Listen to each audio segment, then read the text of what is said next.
continuidade, vamos agora ver a última complementação, a última extração que Jesus dá entre esse primeiro e este segundo anúncio, que é justamente quando Jesus desce do Monte Tabor com Pedro, Tiago e João. Jesus vai encontrar uma questão dos discípulos que não estão conseguindo curar um menino doente, que no caso aqui, na época, se tinha a compreensão de que estava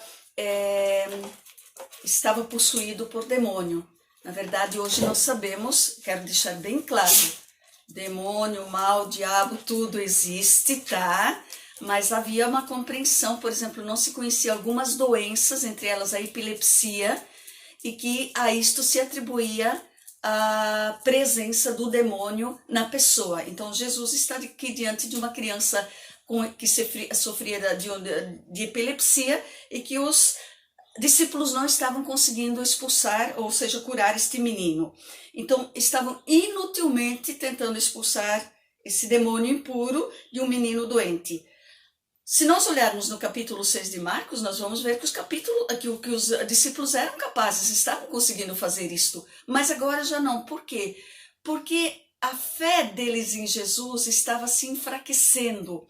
Quanto mais que Jesus ia mostrando através de sua vida, ia fugindo deles essa compreensão de Jesus triunfante. Mas como Jesus glorioso, se ele justamente está vivendo o contrário? Então essa dúvida ia crescendo, havia um desencontro, portanto, de compreensão entre eles com Jesus, e esse desencontro crescente entre eles e Jesus estava enfraquecendo a sua fé. Por isso Jesus vai chegar a dizer assim: ó geração incrédula, até quando vou suportá-los? Jesus diz isso no versículo 19 do capítulo 9. Então, depois que Jesus chega em casa com seus discípulos, depois desse episódio, os discípulos lhe perguntam: mestre, por que nós não conseguimos expulsar o demônio? E Jesus vai responder: olha, esta espécie não pode sair a não ser em oração. Nos versículos 28 e 29, o que Jesus está querendo dizer aqui? Que é preciso dobrar muitos joelhos, que é através da oração que o que deve fortalecer a ação, a vida do discipulado, principalmente enfrentar os momentos de dificuldade, de perseguições, de incompreensões, é a oração. A oração deve impelir para a ação e a ação deve impelir para a oração. É isto que Jesus busca dizer. Portanto, só mesmo que Jesus está querendo instruí-los agora é o seguinte: só mesmo a oração fortalece a fé do discípulo a ponto de ele ser capaz, sim, de expulsar o demônio, todo o mal presente na vida, e de corrigir as ideias erradas sobre Jesus, o Messias. Pois Jesus diz: tudo é possível para aquele que crê. Isto está no capítulo 9, no versículo 24. Então, com isto, nós temos o encerramento deste primeiro conjunto de instruções que Jesus dá aos discípulos, justamente visando o quê? Mostrar que Jesus é o Messias glorioso, mas ele será o Messias glorioso, mas ele é Messias servo antes de qualquer coisa. E quem quiser ser como ele, quem quiser segui-lo, deverá ser servo também. Então, fechado este bloco, nós temos o segundo anúncio da paixão da morte, que está situado no capítulo 9, nos versículos 30 a 37. E neste segundo anúncio, os discípulos não entendem, têm medo, e cada um quer ser o maior. Há uma disputa. Se nós olharmos o anúncio aqui, partindo, Jesus estava caminhando através da Galileia, e ele ensinava os discípulos, novamente ele anuncia, e quando ele chega no versículo 32 diz: mas os discípulos não entendiam o que Jesus queria dizer e tinham medo de perguntar a Jesus o que Jesus estava querendo dizer com este anúncio da paixão e morte. Por isto, quando chegam em Cafarnaum na casa, Jesus pergunta para eles: o que vocês estavam discutindo pelo caminho? E o que eles estavam discutindo? Eles ficaram calados. Eles tinham medo de trazer sobre Jesus, que eles estavam discutindo sobre quem seria o maior entre eles nesse segmento de Jesus. E aí Jesus sentou-se, ou seja, Jesus faz o que um mestre faz, e chamou os 12 e lhes disse: se alguém quiser ser o primeiro, seja o último de todos e o servidor de todos. E tomando uma criança, colocou no meio deles, pegou-a nos braços e disse: quem acolhe uma destas crianças por causa do meu nome, é a mim que está acolhendo, e quem me acolhe não é a mim que está acolhendo, mas aquele que me enviou. E aqui nós precisamos lembrar de uma questão. A criança, na época de Jesus, não tinha o sentido que a criança tem para nós hoje, de ser cuidada em todos os sentidos, que tem até conselho para protegê-la, o conselho tutelar para protegê-la. Na época de Jesus, a criança era considerada apenas como uma fase necessária para chegar e se tornar um adulto. Então a criança ela não tinha todos esses cuidados, todo esse zelo que nós temos hoje. E o que Jesus diz? Quem quiser ser o maior, seja como uma criança. Portanto, agora nós temos um outro bloco de instruções, conjunto de instruções aos discípulos, mas agora é sobre a necessidade de conversão.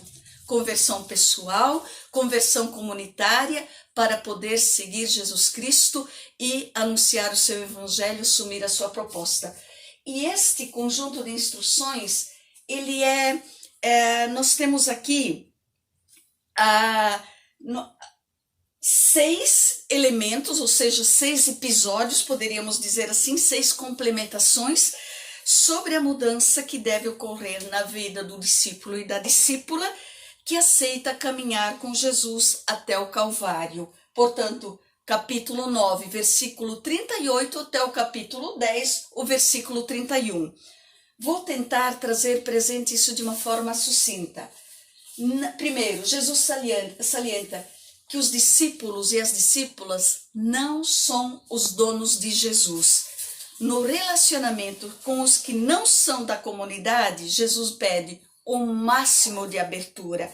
Quem não é contra nós será a nosso favor.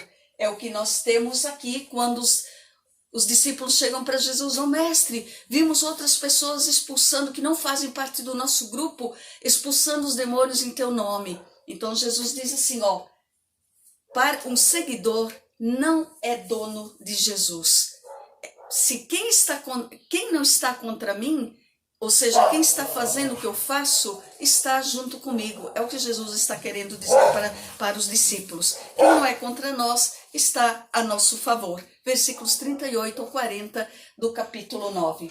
Uma segunda questão que Jesus vai instruir para que haja conversão. Necessário a caridade e não praticar escândalos. Ou seja, no relacionamento com os pequenos e os excluídos, Jesus pede o máximo de acolhimento por quem segue ou quer seguir. Acolher os pequenos por serem de Cristo e não ser motivo de escândalo para os pequenos. Para os pequenos, para aqueles que têm mais fé, ou para aqueles que não acreditam. É este o sentido que nós temos que ter em relação aos pequenos. Verifique isto no capítulo 9, versículos 41 a 50. Leia isto antes com calma, pause o vídeo e leia para entender. Uma terceira instrução, Jesus pede: para que sejamos discípulos e discípulas, é necessário ter presente a igualdade entre homem e mulher. Ou seja, no relacionamento homem-mulher, Jesus pede o máximo de igualdade. Jesus tira o privilégio que o homem tinha com relação à mulher e proíbe o homem de mandar a mulher embora. Porque num caso de adultério, quem levava a vantagem era apenas o homem. Se o homem, vamos dizer, ficava enjoado de sua mulher, ele podia lhe dar uma carta de adultério. O problema é que isto está lá no livro do Deuteronômio e que se atribui isso a Moisés. Eu lembro sempre que Moisés, estes 5 primeiros livros da Bíblia, são atribuídos a Moisés porque Moisés representa a lei e são livros da lei. Tá? Então Jesus aqui pede a igualdade entre homem e mulher e que não haja essa diferença. Uma quarta instrução sobre a conversão é o que Jesus fala em relação às crianças. No relacionamento com as crianças e suas mães, Jesus pede o máximo de ternura. O discípulo, a discípula deve acolher, abraçar, abençoar, sem medo de contrair pureza alguma. Por quê? Porque havia até como a criança estava em tudo, ela era considerada impura. Impura, entendamos, é conforme o livro do Levítico, capítulos 11 a 15. É interessante ler esses capítulos do livro do Levítico para entendermos o que era considerado que tornava uma pessoa impura.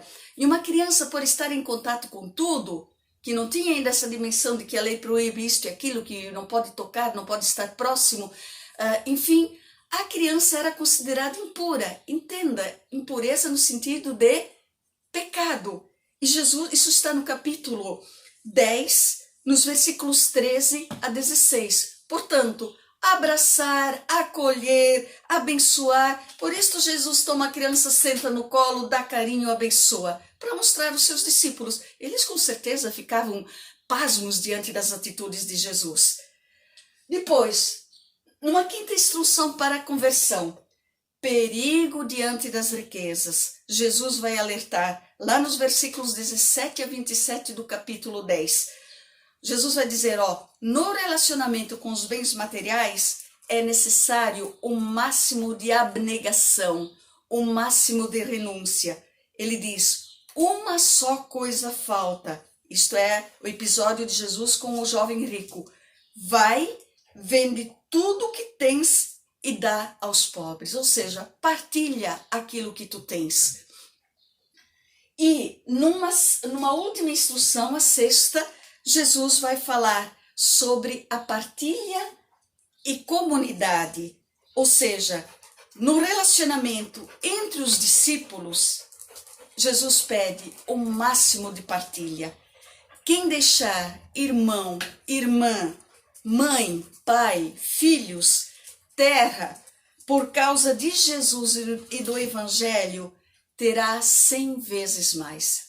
E aqui, para finalizar, lembrando que isto não se refere apenas a quem assume a vida clerical ou a vida religiosa consagrada, mas isto é para todos os batizados. Quem se coloca no serviço do Evangelho, a serviço do Evangelho, ou seja, no seguimento de Jesus, não importa a vocação, nós temos que ter esta abnegação. Deixar não significa renunciar, deixar de lado, mas significa também colocar os meus dons, colocar aquilo que eu tenho de bens, colocar isto a serviço de quem não tem aquilo que nós temos. Então, é sobre este bloco que nós vamos parar aqui este nosso vídeo. Não esqueça, se você gostou, dê o like, ative o sininho e compartilhe com mais pessoas. E vamos deixar agora uma pequena tarefa para que nós possamos meditar, pensar sobre isto. Você, eu, nos reconhecemos nesta reação dos discípulos, como os discípulos tiveram diante da cruz? Então, como a cruz se manifesta na nossa vida, na vida de nossa comunidade? E como nós hoje enfrentamos a cruz? O que ela realmente significa hoje, concretamente, na vida de cada um de nós? Ok? Até a próxima e muito obrigada pela atenção.